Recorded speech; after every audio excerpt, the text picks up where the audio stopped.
And you might notice that we're in a little bit of a different location, a little bit different vibe going here today. We have to show up to this event because we feel we need to, or we feel that it's an industry thing. And yet they just show up with no plan. And sometimes the results are really bad. And a lot of times they get really frustrated because they maybe spent a lot of money on something that didn't get necessarily any return. Don't just think that, you have to show up and spend, $5, $10, $15, $20,000 for this giant booth. Like, do a little recon on your part first, right? Here's the biggest piece that people end up missing is they have no post-show strategy, or they have a post-show strategy that is so quick or short that they never go through and fully capitalize on whatever it was that was going on. We didn't get a bird. We didn't get a bird, but we got a helicopter. Look at that.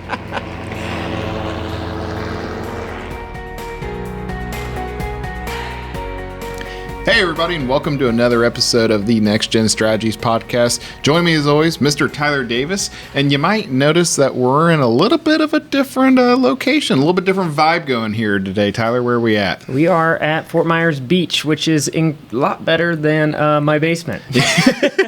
A lot better than the normal recording studios for Next Gen Strategies. But we are down here at this time we are recording. I think there's about 6 inches of snow on the ground in beautiful Sydney, Ohio. And so, we'll take a little bit of time to just brag that it's about 82 degrees here in wonderful Fort Myers Beach. Absolutely. Absolutely. But on the real topic of what we want to get to today, because we were a little bit inspired by the fact that we were off location, we wanted to talk a little bit today about when some of you might be off location for events, for trade shows, for maybe even just some general business travel stuff today. So we're going to get into a couple different things. And as we're going through a couple of different things, I made the joke with Tyler off camera that if for any reason a seagull would maybe fly in here, that's definitely going to make for a viral moment. But that'd be nice. Anyway, so where do we want to start, Tyler? I think we should really start off with just why, what should some of the things people should be considering when they're, trying to wonder, should we go to this event? Should we go to this trade show or not? I think you should be going to the places with the best weather. Number one. Oh, man. But weather's a good concern. But I think one of the things that oftentimes, especially coming from the marketing angle, work with a lot of sales teams and folks who say, we have to show up to this trade show, or we have to show up to this event because we feel we need to, or we feel that it's an industry thing, and yet they just show up with no plan. And sometimes the results are really bad, and a lot of times they get really frustrated because they maybe spent a lot of money on something that didn't get necessarily any return. Well, I would assume the event and trade show space is also heavily marketed as well, right? And what I'm trying to explain is that sometimes you can be marketed to go to said events. And that's true. And being sold to like this is the best place to go because they can get very expensive. As well. Absolutely. So what are some of the things that, I always advise, folks I'm working with or even doing it myself, or some things you should be thinking of, right? Well, number one would be have a clear goal and budget for the event. One of the things that I'm saying events, trade shows, right, could be a conference you're going to. A lot of people have different names for it, depending on the industry. But you should have a clear goal for it, right? Like, you should say, hey, listen, if there's X amount of attendees potentially going to this, our hope might be that, we develop more partnerships, maybe for referral sources. Maybe it's straight up like, hey, we're going to have a booth, and at that booth, we're hoping to have X amount of leads come through that are, quality. Whatever those things are, and maybe you're a startup or maybe you're new and you're like, listen, we want to have a presence there to intentionally, start to have some brand awareness effect. But you should be asking those questions ahead of time and not just kind of hoping you show up and the magic happens at a show. Because I think a lot of times people do that and they spend a lot of money and then they're left wondering like, why did we go and was it successful? And then are we going to go back next year?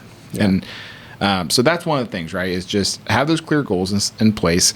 And then beforehand, you should need to really be considering some other things like, are you going to have a booth there or are you just going to walk the floor? One of the things that I know a lot of times people will do is like, we have to have a booth there. And you're one of 3, 4, 500 booths, depending on where you're going. And you may not necessarily, want to have that extra expense. But one of the things that Tyler and I have found, and we've even done this ourselves, if you're not sure about an event or maybe going to a trade show or something and you've never been there before, sometimes it might be good to just maybe send 1 or 2 people and just have them walk the floor the first time. Yeah, backpack it. Yeah, literally. Yeah. We've done that. We've we'll put the backpacks on. We'll go to an event or something that's going on, and we'll walk around and we're talking to the folks at the booths, or maybe we're going to the networking luncheon after, or whatever it is. Like, that's a little bit softer, kind of quicker way to see if something would be worth your while to spend the money on maybe the booth next year. But don't just think that you have to show up and spend $5, $10, $15, $20,000 for this giant booth. Like, do a little recon on your part first. Well, I like the idea of you saying budget, right?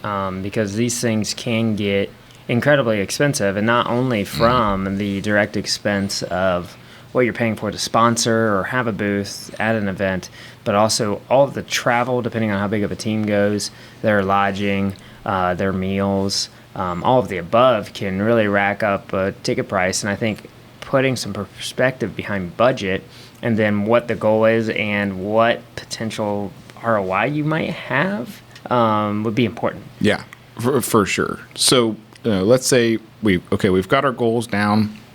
We've decided what we're doing. Whether you're gonna have a booth there, you're gonna send some people there. Then it's like, okay, so now what do? Do we just show up that day? Do we just make sure that we've got our booth and our table and stuff set up? No, like you have to start doing a lot more than that ahead of time. And I call this kind of like a pre-event marketing strategy, right? So you want to be thinking about what are the different things that we should be doing to make sure that we are fully leveraging the fact that we are going to this event, this conference, this trade show, whatever you want to call it. So one of the things is like talk about it on your website. So, if you've got a site, and especially if you're going to be doing any type of outreach beforehand, like, a lot of these events, they'll give you a little banner to put on your website, like, hey, come check us out at XYZ event, 2026. Put something like that on there, have it on your social media as well. So, if it's a really, really big conference event, or maybe you're doing some speaking at one of them, you can put it as your header on your LinkedIn profile, both on your personal page or your company page, and then start talking about it in any of your other type of outreach, whether that be your normal email cadences, maybe you want to do a little bit of video promotion ahead of time. Obviously social media is a big deal, but if you're going to put the investment into this thing, like really make sure that you're taking the time to tell people that you're going to be there, invite them to come see you. Something else to consider as well as you're putting together kind of that marketing strategy is like you may want to have a theme for your booth and your event. I can tell you some horror stories of, you just have the super boring, 6-8 foot table that's sitting there, and you've got your little backdrop with your logo on it, and there's just nothing enticing about like what's going on. Like, depending on your industry, like you can really have some fun with, doing different themes or you want, if you are doing a booth, you got to stick out and carry that theme all the way through. Yeah, I want to go spin the Wheel of Fortune for a prize. Yeah, exactly. You can get, and there is, and that's actually a really, really good point that we'll touch on here in a second is, you want to have something that is inviting folks. If you are going to have a booth, you need to have the way to invite them into that booth and give them a reason to get talking. And, again, kind of, this is your chance to maybe push the limit a little bit, especially you marketing folks who are listening to this. Like, this is kind of some time to maybe push the limit and try some different ideas out for sure. Yeah, you see that when you go, though. There are always those few booths that, like, everybody's went to. Mm-hmm. It's because they've been doing something fun there, and it's kind of drawing eyes and attention. And, yeah, I'm sure you get a little bit more volume that you don't necessarily need, but at the same time, it's such an easy conversation starter when you have something fun going on. Oh, 100%. So, now we've talked about, right? Like, we've got a goal, we've got a budget in mind. Let's say, for example, we are going to have a booth there. We're starting to do this pre-event outreach. Like, one of the things that if you've got some sales folks, or maybe you are one of the salespeople, you should make sure that they are inviting their contacts, especially if it is an industry show where, a lot of people are going to be there. Like, you should really be making sure, like, hey, are they reaching out to these folks? Are they, maybe trying to set up dinners or appointments beforehand? Or, maybe there's some maybe softer leads that are in, or, a little bit less warm leads that are out there that maybe they just want to say, hey, by the way, like, I know we haven't had a chance to connect, but I am going to be here this year at, ABC event. Make sure that you are staying in front of those folks, letting them know what's going on, because that's a big deal. And then another kind of last piece on the pre-event strategy that so many people don't take advantage of. I know it's not always all great, but most events, and especially larger conferences, like they have the ability to, you can add your logos to, maybe the booth. There might be an interactive booth map where, you can put your information in there, your website, your social media handles, all those different things, logo, kind of talk about who you are, what you do. Like, make sure that your team or somebody is taking the time to go through and do that, because, think about, like, one of the biggest things you're going there is for publicity, for people to come be able to find you and know what you do. Like, that is low-hanging fruit, that if you're expecting attendees to stop by your booth, like, if you're an attendee like us, we're going to check out what booths are there ahead of time, and we want to know who we're going to make a plan to go talk to these folks. So just make sure, like, you're taking full advantage, depending on levels or what you're doing, of whatever the event is putting on, to make sure that you're capitalizing on whatever type of return you get from a marketing standpoint with them. And beat me up here if I'm a little bit ahead of you here, Grant, but I'm assuming too, doing some recon, doing some research about who is actually going to be there would be worthwhile, considering I think a lot of these will give you access at times to who is attending.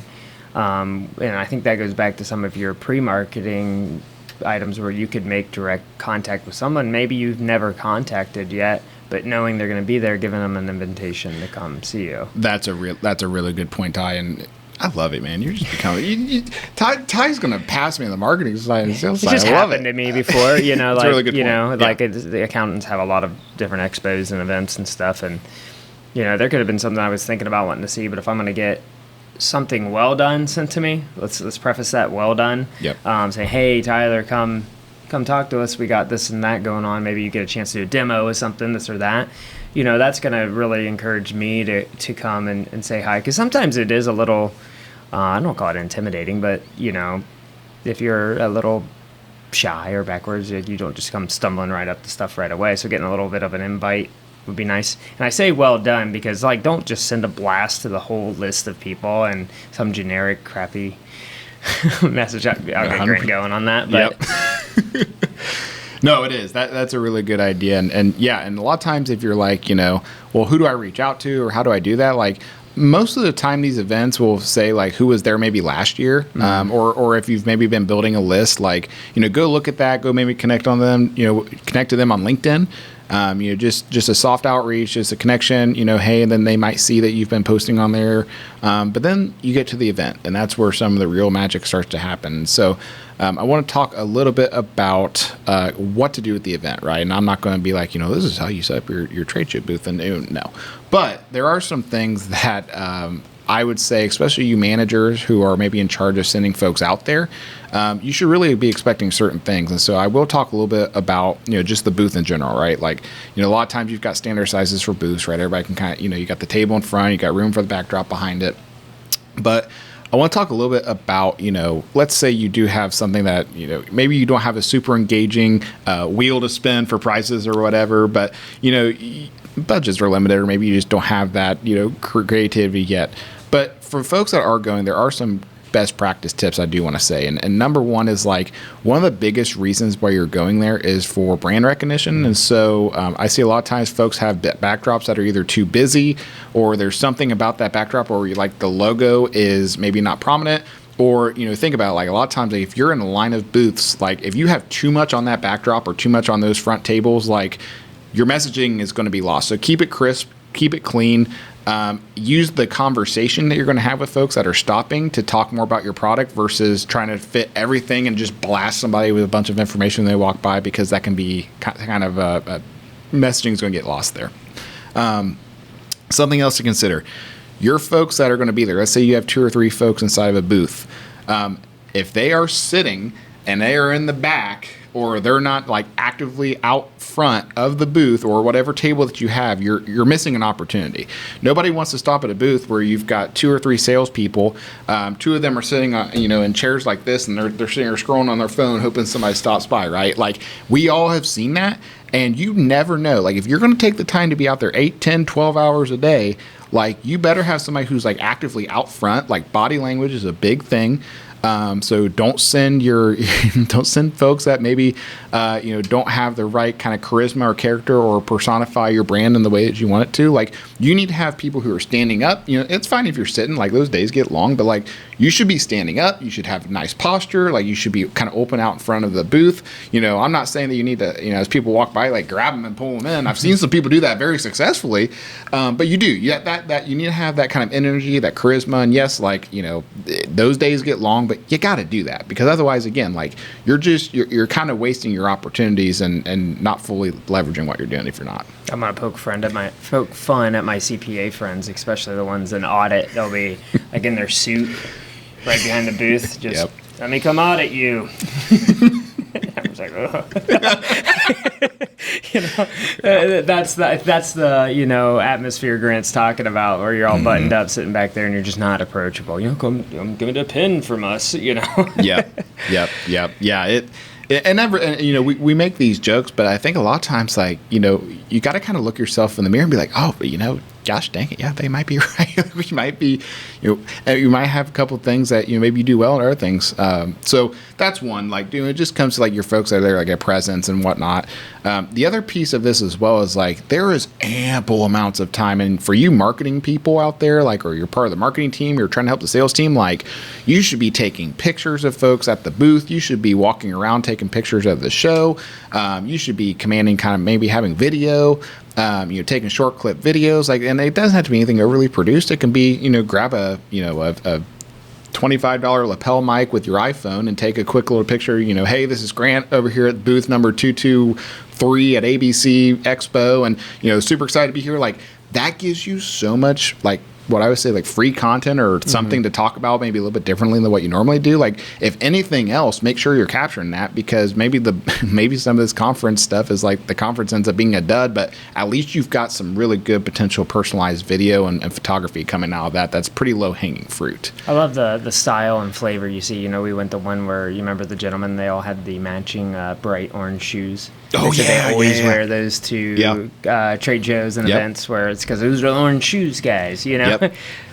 Which is a really good reason why you should have something that stands out, or like something that is memorable, because if you're talking to hundreds of different vendors or hundreds of different tables, like, they may not necessarily remember Grant Cavald or Tyler Davis or your company, but if you, as a follow-up item when the event stuff is over, you say, hey, I'm the orange shoe guy. They're going to go, oh, yeah. Like, they're going to remember that before they remember the fact that, you were the CPA that they talked to, or the marketing guy that they talked to. Yeah, there is a very popular accounting firm owner who goes to trade shows in this attire, Hawaiian shirt, he's broken so far out of the mold of a traditional accountant. So everyone knows that Hawaiian shirt guy is the accountant guy. And that's just what he's known as, because he kind of broke out of the mold and then had something kind of stick, which makes a lot of sense to me. And the other thing, too, I think you touched on it earlier, but most of these events have some level of breakouts. Whether there are sessions for like education or networking events, and you should be having someone in your team, either, hopefully, if you feel like you can make it happen, in those breakout sessions, leading them or being a part of them, or at least in there, interacting in them. Yep. Yeah, because a lot of times that's where, like, the most conversation happens. Or, to your point, like, maybe you didn't get the opportunity to be that speaker, but you start hearing folks asking questions about subject matter in that room that And so maybe it's a little bit easier for you to be like, hey, Susie, I heard you ask a question about XYZ, like, we actually help, and not to be promotional, but like at least be a conversation starter for you. Absolutely. So, kind of a last thing that I want to talk about, just like at the event, itself, is talking a little bit more about the booth and some of the psychology there, or just being able to maybe maximize time. Like, if you've got 1 to 2 people kind of manning that booth station, like, and again, if you have a booth, like, you should probably think about having like 1 or 2 other folks who are walking the floor as well while you're there.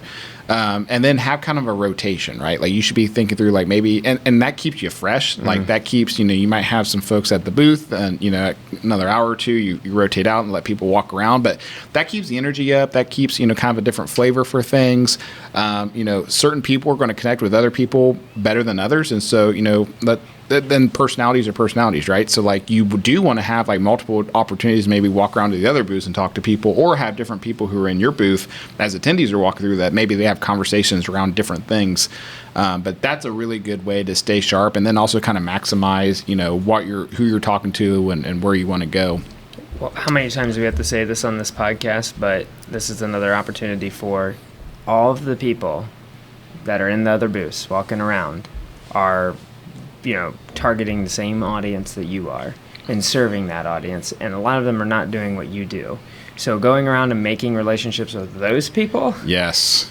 Not only for the show and be like, hey, this is what we do, send people our way, we'll send people your way, but just long term, now you're developing and making relationships with people who serve your targeted customers. You're dead on.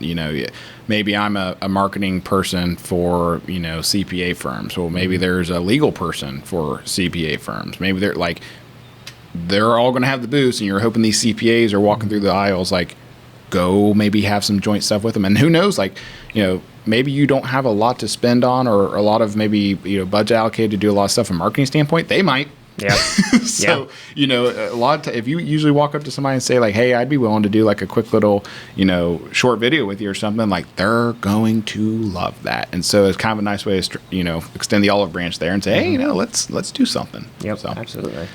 All right. So event's over. And we're packing up. We're good to go. We've got some business cards. We've got some leads. Had some good conversations.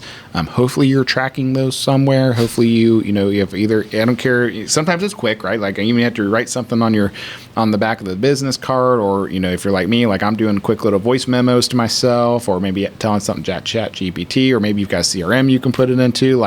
Show's over, right? Here's the biggest piece that people end up missing is they have no post-show strategy, or they have a post-show strategy that is so quick or short that they never go through and fully capitalize on whatever it was that was going on. We didn't get a bird. We didn't get a bird, but we got a helicopter. Look at that. I want you to go back to where you were at while we all got distracted by this helicopter flying about 80 feet off the ground. That's pretty cool. I hope that I think everybody should be able to see that. That's going to be pretty cool. Yes. So back to capturing your contacts and all of that. Yeah. So hopefully you've had the time to, either at the booth while it's happening real time, or as you're walking around, you're tracking those conversations that you had, the people that you're talking to, what their roles were. Maybe you wrote something quick on the back of a business card. However you need to do that, maybe doing a quick little voice memo to yourself. Make sure you are capturing that and capture the relevant stuff you talked about. Because where a lot of people mess up is they don't do a full kind of post-event strategy where they are reaching back out to these folks. And this is a piece where a lot of times you're just missing huge opportunities here. Even the ones where you're they were just kind of a warm lead or they weren't really interested. It's most of the time they're not going to be interested. In one conversation, rarely do you all of a sudden be oh yeah, this person is 100% interested, is what we should do. So make sure afterwards, you're then, again, doing some of the same things, right? You're reaching out to these people on LinkedIn, get connected with them. Bring up the specific conversation that you might have had with them. You should be, if you're able to, and you're able to collect emails, maybe send out some segmented emails of folks that you talk to, and send out one-to-one emails. But don't just reach out to them one time after this show and then expect that, oh, well, they didn't respond. We'll just move on to the next one. Think about it. Everybody's reaching out to everybody after these shows. There are a million emails going out. So you need to be thinking about hey, I'm hoping to get traction on my third, fourth, fifth attempt on this, because that's the persistency is gonna really matter here. So make sure you're doing that. Don't just kind of leave it there. Then also too, from a marketing standpoint, make sure, if you were able to do some thought leadership there, like you were saying, if you were able to maybe speak in front of these folks, cut some clips up of that, or make sure that you're now reincorporating that into your content. Again, this gives you a whole lot of runway for different things that you could be doing, better or continuing onwards after that. Yeah, absolutely. I think it's finding creativity because everyone else is doing the same thing. An example I can give you is if you're doing a speaking session and someone asks a question and you connect with them, now you've made this connection. Maybe when you post your short, you tag that person on LinkedIn. Great question by Susie at this expo. Really trying to go the extra mile to show authenticity versus just you're going to get standard email newsletters from me now because you talked to me at a trade show. That's a really good point. Yeah, you tag your speakers. That's another thing. Yeah, even if you didn't necessarily get to connect with them and you found something that was really engaging, go tag those speakers, go tag the event organizers, go tag those people on LinkedIn and say, hey, really enjoyed XYZ, because that expands potentially your visibility into their markets as absolutely. Well. So, well, Ty, what am I forgetting? I mean, we've talked a little bit about, pre-event strategy, event strategy, post-show strategy. I mean, there's just a lot of things to consider. And I know we're saying a lot of things people are yeah, we already maybe do this. But I know a lot of times, there's so much that happens and it's so overwhelming, and you're usually like, you are dead tired by the time these things are over. Like been there, done that, but like it is really, really important. Like, you've got to keep kind of a checklist of making sure that you're hitting these things and doing it consistently, because that ROI is a big deal on these. And if you're going to spend that time and money, like, you want to make sure that you're at least giving yourself the best opportunity and reach to be successful with this. So, yeah, I would say the thing that maybe is worth talking about is, there are a lot of events in every industry. And when we were talking budget before, really don't let the destination. Yeah. But, I joked about it, right? Yeah. I joked about go somewhere warm, right? But don't let the destination be what kind of, trumps the background research of the value of the attendees who may be there. Because specifically industry-wise, if you're targeting the manufacturing sector, maybe being in Southern California is not the place where most manufacturers go, but somewhere in, Minnesota, Michigan, Ohio, Indiana will be. While those are not, destinations, and it would be a lot more fun to go to the trade show in Vegas, really think about where the value would be, because those places are both expensive and who is the audience going to be there, Yeah. Yeah, 100%. It's and think through too, like, again, one of the things I want to emphasize too, and you said this maybe even off camera, like, you don't just need to be there to be there. Like, just because your competitors are there, like, that's one of the things that kind of drives me nuts sometimes. It's like, they could be screwing up and shouldn't be there either. Yeah. Like, be thoughtful of, like, especially once these events are done, like, go take notes. Like, did we like this event? Do we feel like there was a lot of value here? Like, you don't just have to be there, because I guarantee you, like, you could be potentially using that money and time and effort and other things and maybe be more productive. Oh, yeah. So, all right. Well, I think we nailed it, Grant. All right. Well, folks, thanks for joining us today. I think I can still hear some of the seagulls in the background, which is still pretty cool for this podcast. But until next time, we are signing off here from beautiful Fort Myers Beach. See you later. Thanks for tuning in to the Next Gen Strategies podcast, where we share real stories and practical strategies to help you grow your business. If you enjoyed today's episode, be sure to follow us wherever you get your podcasts, and don't forget to like and share it on all of our social media channels.